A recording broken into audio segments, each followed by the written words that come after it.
Peon ബോട്ടിക്കിൻ്റെ പുതിയൊരു വീഡിയോയിലേക്ക് സ്വാഗതം. ഇന്ന് ഞാൻ പ്രസൻറ്റ് ചെയ്യുന്നത് ഒരു സെമി ടെസർ സാരിയാണ്.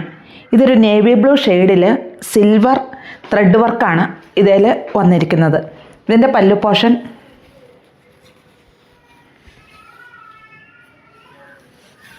ഇങ്ങനെയാണ് വരുന്നത്. കണ്ടോ, ഇതിൽ ആ സിൽവർ ഇങ്ങനെ. അതുപോലെ ഇതൊരു വെർട്ടിക്കലായിട്ട് ഈ ലൈൻസ് ഇങ്ങനെ വന്നിരിക്കുന്നു. ഉടുക്കാനൊക്കെ വളരെ കംഫർട്ടബിളായിട്ടുള്ള ഒരു സാരിയാണ്. ഇതിൻ്റെ 11 കളേഴ്സ് ഉണ്ട്. നമുക്കതൊന്ന് കാണാം. ഇതൊരു ലാവണ്ടർ ഷെയ്ഡിലാണ് വന്നിരിക്കുന്നത്. ഇതിലും ഈ സിൽവർ ത്രെഡ് ഇങ്ങനെ തന്നെ വന്നിട്ടുണ്ട്.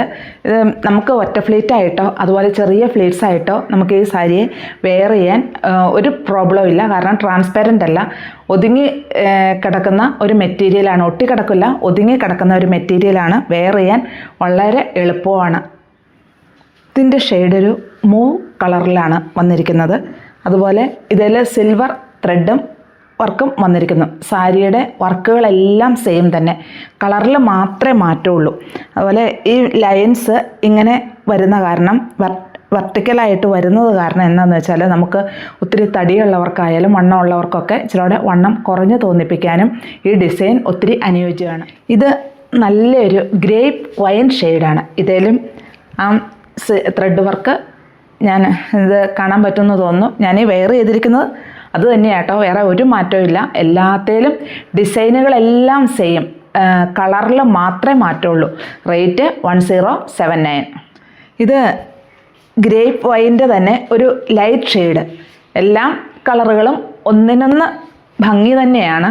അതിലുള്ള ആ വർക്കും അതിലേറെ ഭംഗിയായിട്ട് തന്നെ ഇരിക്കും. നമുക്ക് ഒരു ഓഫീസ് വെയർ ആയിട്ടും എല്ലാം ഇതിനെ അത്യാവശ്യം ഒരു ചെറിയ പാർട്ടി വെയർ ആയിട്ട് വേണേലും ഈ സാരി നമുക്ക് വെയർ ചെയ്യാൻ പറ്റും. ഇതൊരു പിസ്ത ഗ്രീൻ ഷെയ്ഡാണ്. ഇതിലും ആ ലൈൻസ് എല്ലാം ഞാൻ ഉടുത്തിരിക്കുന്ന അതേ ഡിസൈനുകൾ, ഒരു മാറ്റവും ഇല്ല. കളറിൽ മാത്രമാണ് മാറ്റമുള്ളൂ. ഇത് ആ സിൽവർ പോലെ ആ ഡിസൈൻ ഇങ്ങനെ തന്നെ വന്നിരിക്കുന്നു. പല്ലു എല്ലാം ഇതുപോലെ തന്നെ ഇങ്ങനെ തന്നെയാണ് പല്ലു എല്ലാം വരുന്നത്. വിത്ത് ബ്ലൗസാണ്. ബ്ലൗസ് പീസ് പ്ലെയിനാണ്. ഇതൊരു യെല്ലോ ഷെയ്ഡാണ്. നല്ലൊരു സ്റ്റാൻഡേർഡ് ആയിട്ടുള്ള ഒരു യെല്ലോ ഷെയ്ഡാണ്. ഇതിലും ഈ സിൽവർ ത്രെഡ് വർക്ക് തന്നെയാണ് വന്നിരിക്കുന്നത്. അതുപോലെ വിത്ത് ബ്ലൗസാണ്. ഇത് മാമ്പഴമഞ്ഞയല്ല, ലൈറ്റ് ഒരു നല്ലൊരു യെല്ലോ ഷെയ്ഡാണ്. ഇതൊരു ബേജ് കളറാണ്. ഇതിലും ഈ സിൽവർ ത്രെഡ് തന്നെയാണ് വന്നിരിക്കുന്നത്. വിത്ത് ബ്ലൗസ് പീസാണ്. ബ്ലൗസ് പീസ് പ്ലെയിനാണ്. അതുപോലെ നമുക്കിത് ഏത് ഇച്ചിരി നിറം കുറഞ്ഞവർക്കൊക്കെ ആയാലും നല്ലൊരു കളർ കിട്ടുന്ന ഒരു ഷെയ്ഡ് തന്നെയാണിത്. റേറ്റ് 1079. ഇതിൻ്റെ കളറ് ലാവൻഡറും അല്ല പിങ്കും അല്ലാത്ത നല്ലൊരു കളറാണിത്. ഇതിലും ആ സിൽവർ ത്രെഡ് വർക്ക് വന്നിരിക്കുന്നു. വിത്ത് ബ്ലൗസ് പീസ് പ്ലെയിനാണ്. നമുക്ക് നേരിട്ട് കാണുമ്പം കുറേ കൂടെ ഭംഗിയാണ് നമ്മൾ ഈ വീഡിയോയിൽ കാണുന്നതിനേക്കാളും എന്ന് എനിക്ക് തോന്നുന്നു കേട്ടോ. ഇത് ഒരു പിങ്ക് ഷെയ്ഡാണ്. നമ്മൾ വീഡിയോയിൽ കാണുന്ന സെയിം കളർ തന്നെയാണ്, വലിയ മാറ്റങ്ങളൊന്നുമില്ല. പിന്നെ അതിൽ ആ സിൽവർ ത്രെഡ് അതുപോലെ തന്നെ വർക്ക് ചെയ്തിരിക്കുന്നു. ഇതൊരു ചിക്കു ഷെയ്ഡാണ്.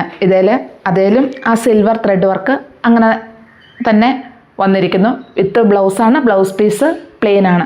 പിന്നെ നമുക്ക് ഡാർക്ക് കളേഴ്സിന് വേണമെങ്കിൽ കോൺട്രാസ്റ്റ് ആയിട്ട്, ഇപ്പോൾ ഈ ബ്ലൂവിനൊക്കെ ആണെങ്കിലും വേറെ ഒരു കോൺട്രാസ്റ്റ് കളറ് നമുക്ക് വേണമെങ്കിൽ വെയർ ചെയ്യാൻ പറ്റും. ഇതൊരു പീച്ച് ഷെയ്ഡാണ്. ഇതിൻ്റെ ആ വർക്ക് സെയിം തന്നെ, മാറ്റമൊന്നുമില്ല. അതുപോലെ ബ്ലൗസ് പ്ലെയിനാണ് തന്നെ. നല്ല ലെങ്തും വിട്ടുമുള്ള സാരിയാണ്. നന്നായിട്ട് നമുക്ക് ഫ്ലീറ്റ്സ് എല്ലാം കിട്ടും. അതുപോലെ വെയർ ചെയ്യാനും വളരെ എളുപ്പമുള്ള ഒരു മെറ്റീരിയലുമാണ്. ഇതൊരു ലൈറ്റ് ലൈലാക്ക് ഷെയ്ഡാണിത്. ഇതിലും ഈ സിൽവർ ത്രെഡ് വർക്ക് തന്നെയാണ് വന്നിരിക്കുന്നത്. ബാക്കിയെല്ലാം സെയിം തന്നെ. ഞാൻ ഈ ഉടുത്തിരിക്കുന്ന സാരിയുടെ എല്ലാം സെയിം, പക്ഷേ കളറിൽ മാത്രം 11 ഡിഫറെൻറ്റ് കളേഴ്സാണ്. അതിനകത്ത് ലൈറ്റ് ഉണ്ട്, ഡാർക്ക് ഉണ്ട്.